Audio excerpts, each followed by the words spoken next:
Oracle, le magazine de l'échange, tous les mardis entre 15h et 16h sur Double Sens. Voilà, alors comme promis, nous allons immédiatement retrouver Bernard Baudouin pour nous parler des MDE, donc les expériences de mort imminente. Alors, Bernard Baudouin, vous allez donc nous parler des expériences de MDE. Alors, est-ce que vous pouvez nous expliquer à quoi consistent ces expériences? Qu'est-ce qu'une MDE? Déjà, les termes d'expérience, c'est un peu mal connu parce que l'expérience, ça veut s'entendre que c'est quelque chose qui est souhaité, ça fait référence en général à la science, et on pense à des fins d'intelligence, avec des études à l'essai. Or là, c'est quelque chose qui est la plupart du temps pour les dire. Et pourquoi expérience? Parce que ce sont des choses, ce sont des phénomènes qui se passent et qui, dans la vie d'un individu, vont véritablement changer la même chose, en fait. Quand on est au Néma, parce que on souhaite le mec apparaît à un moment donné de la vie d'un individu, quand il arrive dans un état de conscience, physiquement, il est peut-être assimilé à une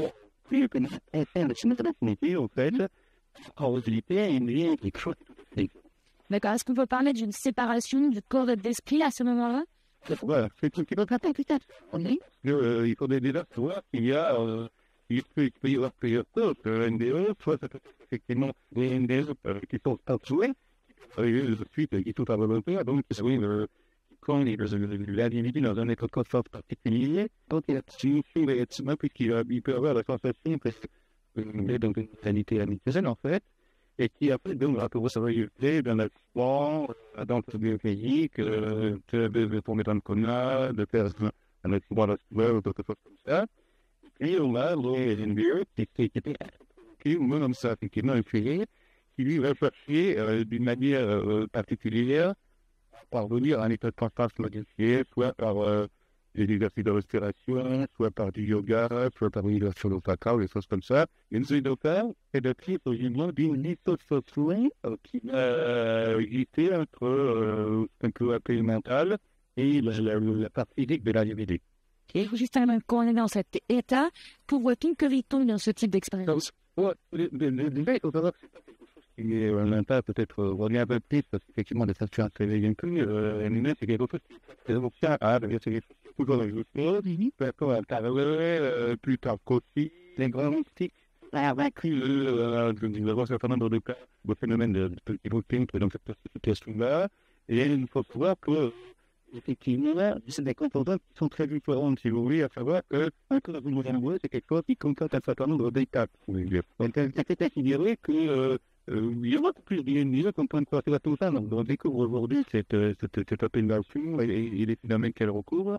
Mais il faut savoir que il est que début des années 80, la vie aux États-Unis, il y avait recensé 10 millions de personnes déjà qui avaient vécu des NDE. Et il semblerait qu'effectivement, il y a des études qui ont été faites récemment, d'une vingtaine de pourcents des gens qui ont vécu une rémission après un arrêt cardiaque qui auraient vécu une NDE. Donc, vous voyez, c'est déjà considérable. Et bien, c'est quelque chose qui est pas peut-être un autre cas, mais qui est quand même perçu et qu'on peut voir assez fréquemment. La NDE, ça veut dire quoi? Ça veut dire qu'elle va passer de l'état normal dans lequel elle est tous les jours à un état particulier qui va nous permettre d'accéder à un autre état de conscience. Alors pour ça, en général, il y a un certain nombre d'étapes qui se produisent. Alors, certaines personnes vont vivre toutes les étapes, d'autres une partie seulement, qui vont les conduire de leur état de départ, et nous allons vivre de tous les jours, jusqu'à un état de conscience particulier avec une sorte de puissance, si vous voulez, des phénomènes. Alors, dans un premier temps, ce qu'on appelle un peu l'enclenchement du processus de mort, c'est-à-dire qu'il y a une accélération d'un phénomène par rapport au corps physique, c'est-à-dire qu'on a soit un accident, soit un problème de santé, qui fait que l'intégrité physique est menacée. Donc, là, que ce soit un milieu médical ou n'importe où, dans la ville ou en campagne, on constate, les témoins constatent que l'individu, physiquement, est quasiment sur le point de mourir, en fait. Il y a un problème de conscience, il y a un impact fort et temps, et donc là, ça permet dans la toute première chose.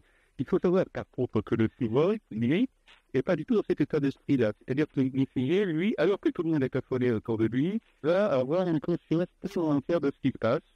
Quel est l'explorateur de son propre sort? pour rendre compte qu'il est officiellement en train de mourir, et il n'avait pas du tout affecté. Et il est très autonome en général, parce que, il veut que ça s'accorde, que ça s'agite, qu'il se passe plein de choses. Il n'a pas de perception du tout au niveau de son corps, mais c'est quelque chose qui ne pose pas de problème. Ça, c'était la première étape. Ensuite, la seconde étape, c'est ce qu'on appelle en anglais l'OBE, l'Out of Body Experience, c'est-à-dire la sortie du corps, en fait. Et là, on a ce qu'on appelle encore l'évaporation, si vous voulez. Et là, l'individu qui est en train de vivre cette expérience, lui, a la sensation d'une très, très grande légèreté, si vous voulez, une espèce de sensation de flotter, et peu à peu de s'élever au-dessus d'un corps inerte, qui est forcément reconnaître comme autant le sien. En fait, je veux dire, donc, c'est vraiment, il est bien, c'est un peu comme si on était simplement à l'état d'esprit, un peu comme dans un rêve, si vous voulez. Après, ce dont il est complètement conscient, c'est ce qui se passe tout autour, comme précédemment dans la phase précédente, c'est-à-dire que ce soit le lieu, que ce soit les personnes, que ce soit, si par exemple il est dans une salle d'opération, il va voir très très nettement les gens qui s'affairent autour d'un corps, il va tout entendre, il va vraiment percevoir de manière instantanée et directe les pensées des gens. Et il va avoir la possibilité de voir à 360 degrés de rotation, afin de dire, il a une conscience totale dans tous les traces, et avec la sensation d'avoir une conscience de être plus que conscience. Et alors, souvent, on parle d'un tunnel, d'une lumière au bout du tunnel, et les gens prétendent avoir retrouvé des personnes décédées, de voir sa future vie, sa vie future. Qu'en est-il par rapport à tout ça? Est-ce que ça a été attesté? Est-ce qu'il y a des théories contemporaines? Et dans la méthode suivante, après une tentation de voir la fin et tout là, tout nous est fait d'avoir la sensation qu'il n'y a rien de grave, c'est pas problématique, parce qu'il aime bien, en fait. Il y a la sensation, effectivement, de gagner par une espèce de paix profonde, si vous voulez, d'être très clair, vraiment, de voir comme si on avait accès à un espèce de nuage supérieur. Et là, effectivement, on va entrer dans une autre étape qui est une fois qu'on est sorti du corps et détaché de toutes les sensations physiques, si vous voulez, de la personne, la sensation d'un peu de faire le tunnel. Et le tunnel est soit plongé dans l'obscurité, ce qui est quelquefois, dans le plus souvent, on fait une lumière qui semble être protectrice, si vous voulez. Hein. L'individu, bien évidemment, ne connaît pas l'endroit, mais par contre, il a la sensation qu'il faut aller de l'avant et que, en toute sérénité, il faut rentrer dans ce tunnel. Alors, certains y vont comme s'ils marchaient, d'autres se préparent pour une vie vertigineuse. Et ça, effectivement, tous les individus, c'est ça qui est aussi intéressant par rapport au NDE, c'est que pour le temps, toutes les langues différentes, toutes les époques, les ouvriers parlent tous de la même chose. Et parlent tous quasiment de la même étape, si vous voulez. Et c'est ça qui est très bien, parce qu'on peut remettre en question le phénomène de toutes les choses, mais comment on pourrait arriver à communiquer ensemble, si vous voulez. Bon, ça peut être des gens chrétiens, ou des gens qui n'ont jamais lu un livre, donc qui ne sauraient jamais ce qui peut se passer ailleurs. Et là, comme par hasard, tous parlent. C'est comparable. Mais au moins du phénomène dont vous parliez tout à l'heure, à savoir le possible de reconnaître de cette identité des incarnés, soit un peu d'identité qui comme l'individu en question semble marcher, semble avancer, si vous voulez, vers cette lumière, et puis ainsi sur le fait de effectivement de rencontrer un peu plus loin, une fois qu'on avance vers la lumière, cette lumière qui semble être de plus en plus forte et de plus lumeineuse, hein, même si ne brûle pas qu'une brûlerait le soleil, si vous voulez. Là, effectivement, il y a un peu où il y a la sensation de rencontrer d'autres entités qui semblent être soit des entités spirituelles, soit des guides, soit des gardiens, ou bien effectivement des voix qui sont des amis, des proches, des parents, des défunts, si vous voulez. Et là, on a la sensation que ces entités-là sont là pour accueillir le livre revenu, si vous voulez. Et tous les gens, cette sensation, effectivement, les nouvelles entités semblent atteindre la personne qui est entrée dans le tunnel, comme s'il était question de l'aider à passer, si vous voulez. Peut-être passer sur des géliers à la mort, si vous voulez. Et puis toujours avec cette sensation d'échanger des émotions, ça aussi n'aime pas. Je veux dire, il n'y a pas de parole, il n'y a pas de mots, il n'y a rien du tout. Mais il y a un autre contact avec celle qui nous attend de nous atteindre, et nous faire un peu dans notre chose, et là, on va être véritablement une lumière qui est beaucoup plus blanche, si vous voulez, qui irradie beaucoup plus, qui a une puissance vibratoire considérable, une énergie considérable, qui accuse une notion d'autre temps. Je veux dire, dans l'initiation qui vient de l'INDE, à ce moment-là, n'a pas aucune notion de la matérialité, peut-être le temps de ça, c'est quelque chose. À ce moment-là, il y a une sortie de méthode d'opération, si vous voulez, et puis il y a le fameux panorama de la vie, qui est une autre étape importante, et puis il y a la sensation de revoir très rapidement toutes les étapes de son existence terrestre, si vous voulez. Passer les futures ou que passer? et le passé, hein. C'est-à-dire que la personne va avoir la sensation d'être guidée tout simplement qu'il soit un autre religieux pour décider toutes les étapes de notre vie. Parce que l'intérêt, si vous voulez, dans la NDE, c'est ce qui va suivre aussi, ça va être le retour à... Voilà, je voudrais qu'on vienne justement au retour à la vie. Comment la personne vit ce retour avec ce qu'elle a vécu juste avant? Parce qu'effectivement, c'est quand même que la personne va bien faire ce qu'elle aura mieux de vivre.